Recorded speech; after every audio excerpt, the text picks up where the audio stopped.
Saudara-saudari yang terkasih, kita telah menerima kasih setia Tuhan dalam Bait-Nya yang kudus.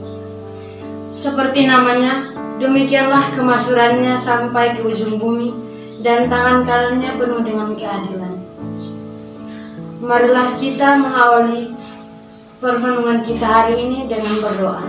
Dalam nama Bapa dan Putra dan Roh Kudus. Amin.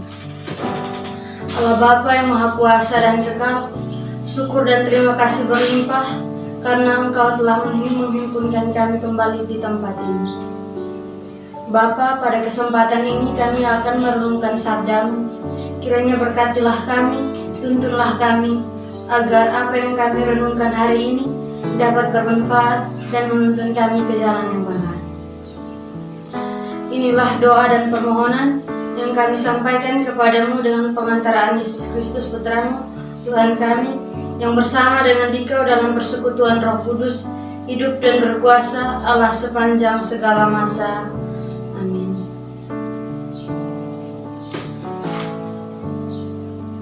Tuhan beserta kita sekarang dan selama-lamanya. Inilah Injil Yesus Kristus menurut Lukas.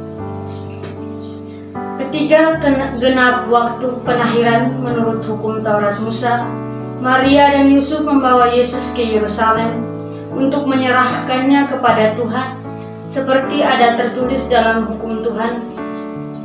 Semua anak laki-laki sulung harus dikuduskan bagi Allah. Juga mereka datang untuk mempersembahkan kurban menurut apa yang difirmankan dalam hukum Tuhan, yaitu sepasang burung tekukur atau 2 ekor anak burung merpati. Waktu itu adalah di Yerusalem seorang bernama Simeon. Ia seorang yang benar dan saleh hidupnya, yang menantikan penghiburan bagi Israel.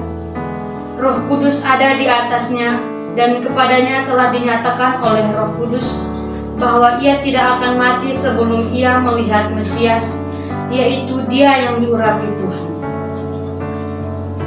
Atas dorongan Roh Kudus, Simeon datang ke Bait Allah. Ketika Yesus anak itu dibawa masuk oleh orang tuanya untuk melakukan kepadanya apa yang ditentukan hukum Taurat, Simeon menyambut anak itu dengan menatangnya sambil memuji Allah, katanya, "Sekarang Tuhan, biarkanlah hamba-Mu ini pergi dalam damai sejahtera, sesuai dengan firman-Mu, sebab mataku telah melihat keselamatan yang daripada-Mu, yang telah Engkau sediakan di hadapan segala bangsa, yaitu terang yang menjadi pernyataan bagi bangsa-bangsa dan menjadi kemuliaan bagi umat-Mu Israel." Yusuf dan Maria amat heran akan segala sesuatu yang dikatakan tentang anak itu. Lalu Simeon memberkati mereka dan berkata kepada Maria, ibu anak itu, "Sesungguhnya anak ini ditentukan untuk menjatuhkan dan membangkitkan banyak orang di Israel, dan untuk menjadi suatu tanda yang menimbulkan perbantahan, dan suatu pedang akan menembus jiwamu sendiri, supaya menjadi nyata pikiran hati banyak orang." Ada juga di situ seorang nabi perempuan, anak Fanuel dari suku Asyer, namanya Hana. Ia sudah sangat lanjut umurnya. Sesudah menikah, ia hidup 7 tahun bersama suaminya, dan sekarang ia sudah janda, berumur 84 tahun. Ia tidak pernah meninggalkan Bait Allah, dan siang malam beribadah dengan berpuasa dan berdoa. Pada saat itu, anak itu dipersembahkan di Bait Allah. Hana pun datang ke Bait Allah dan bersyukur kepada Allah, serta berbicara tentang anak itu kepada semua orang yang menantikan kelepasan untuk Yerusalem. Setelah menyelesaikan semua yang harus dilakukan menurut hukum Tuhan, kembalilah Maria dan Yusuf serta anak itu ke kota kediamannya, yaitu Nazaret di Galilea. Anak itu bertambah besar dan menjadi kuat, penuh hikmat dan kasih karunia Allah ada padanya. Demikianlah sabda Tuhan, terpujilah Kristus. Saudara-saudari yang terkasih, pada hari ini saya akan membawakan sebuah renungan. Kelahiran membawa perdamaian. Kelahiran seseorang pasti akan membawa kebahagiaan bagi keluarga dan sanak saudaranya. Begitupun dengan kelahiran Yesus Kristus. Kelahiran Yesus Kristus mendatangkan kebahagiaan dan sukacita bagi dua orang yang sangat menantikan kehadirannya. Simeon juga ikut merasakan kebahagiaan yang dirasakan oleh dua orang tersebut. Dalam peraturan Taurat Yahudi, anak sulung harus dipersembahkan ke dalam bait Allah. Demikian juga Yesus harus dibawa ke Yerusalem untuk ditahirkan dan diserahkan kepada Tuhan dan dipersembahkan sebagai anak sulung dari Yusuf dan Maria.